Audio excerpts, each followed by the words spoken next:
Hi, Stuart here with another exciting episode of 12 Factor. Today, build, release, and run. You can find all you need to know on 12factor.net about 12 Factor. And here is a summary of what we're going to be talking about today. This is obviously one of a series of 12 videos that we hope you'll enjoy. It shouldn't have to be said, but works on my machine is not ever okay. And so in order to do that, we need to strongly separate build, release, and run as steps in our 12-factor ecosystem. So the perfect development flow looks like this. And there's a lot of elements here. So we'll walk through them. We're going to assume that you've watched episode 1, all about code bases, and specifically that Git is the source control of choice. You probably watched our development best practices series, so we can talk about that and how when we have a feature branch and we do some work and then we create a pull request and it gets peer reviewed and then brought back into the develop branch, that a CI build kicks off, the output of which on success is that it ends up in a build artifact repository. At that point, we have built it once. And now our deployment engine can deploy it many, many times. Build once, deploy many times. It then goes to whatever environment it's going to go to, where QA or some other agent is going to test it. And this could be automated, this could be manual. If it's in the UAT environment or the demo environment, maybe our business users are going to interact with it. And then as people use it, the BAs are going to collect and analyze the feedback, and they're going to put it in the backlog, and then the process repeats. And this is the nearly infinite cycle of development for the length of time our application system is around.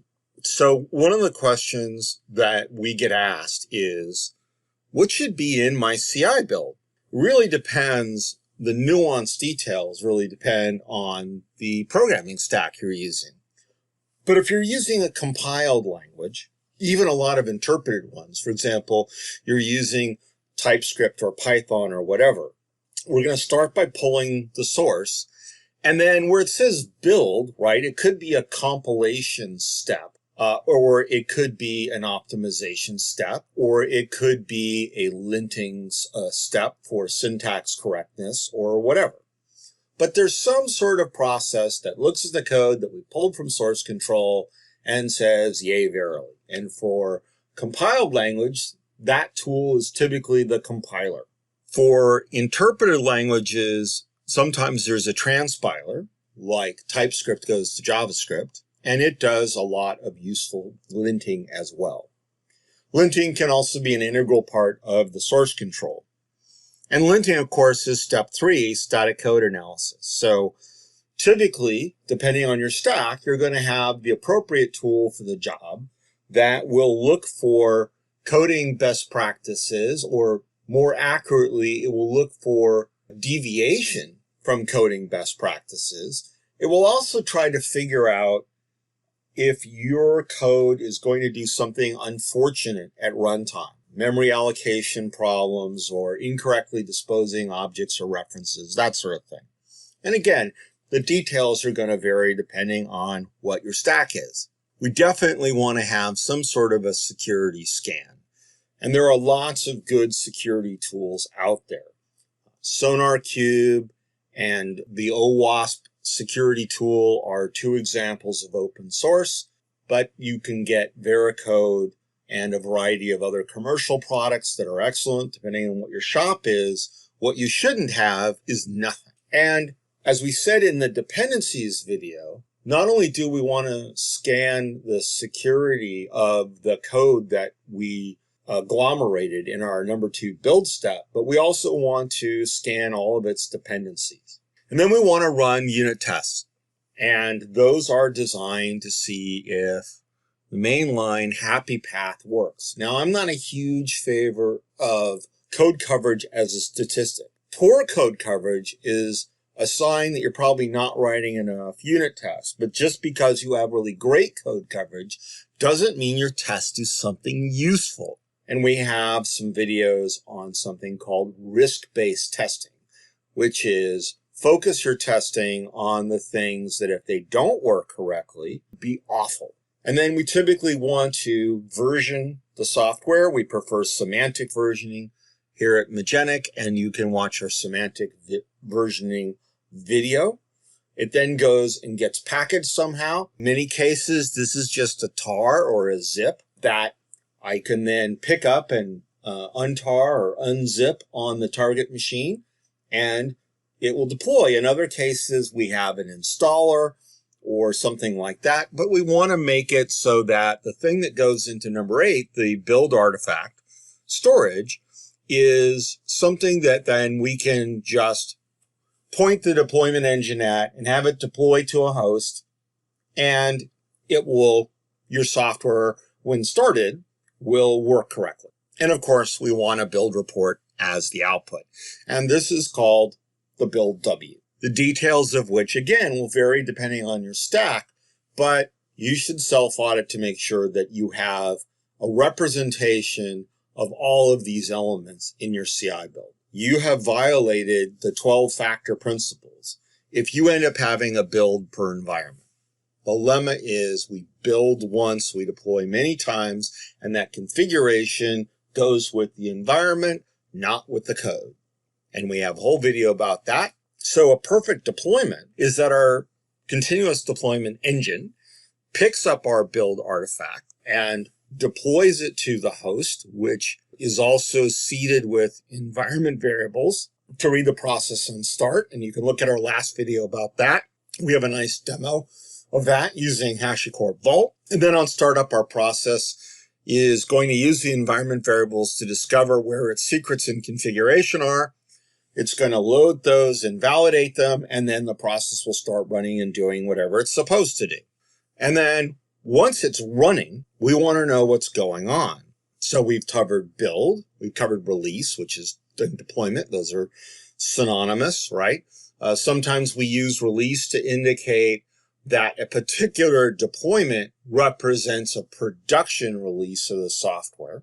Our app code has started up, acquired its configuration, hopefully happily, and is now running and interacting with its backing services. Again, we've got a video on that. And as it does that, the application environment is going to be emitting some streams of useful information.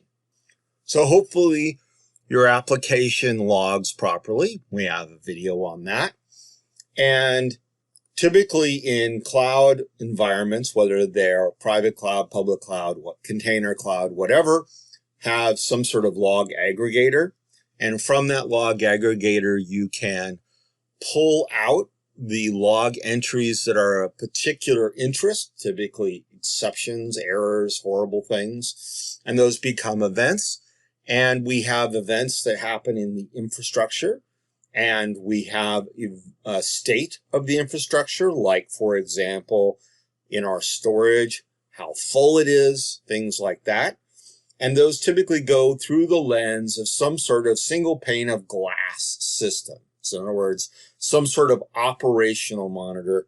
And its job is using rules to decide which of all these streams of information contains something that is so awful that it's worthy of investigation by operators. And the DevOps movement is all about reducing the number of times we have to manually intervene and increasing the amount of time the system can have self-resiliency. In other words, let's say an application host goes down, or we lose a disk in a virtual machine, or we have a problem with another part of the infrastructure. We really would like it to be self-healing, but in the case that it can't, then typically the vocabulary we use is that that single pane of glass, that monitor, is going to create an incident. And an incident is, hey, this thing happened. You operators need to look at it. And so typically incidents flow into some sort of a ticketing system and creates an incident. Ticketing systems that are really nice and sophisticated will call notification system and, wake people up, send them emails, send them pages. They know how to escalate. So first you tell the operators on duty or on call, and then if you don't get a happy answer from them that, yeah, we got this, then you escalate and escalate and escalate. The expected behavior at runtime, that we're going to have unified monitoring and the ability to do self-healing when we can, and to flow into an incident management system when we can't, and always have that single pane of glass so that we can see what's going on. And we're aggregating and collecting data, not just from logs, but events in state too, so we can see trends and go, wow, maybe we need to provision this or make this bigger or whatever, right? Proactive. If our unified monitoring approach is to wait for a customer to send an angry email or make an enraged phone call, we kind of consider that an epic fail in the 12-factor world. Thanks for your kind attention.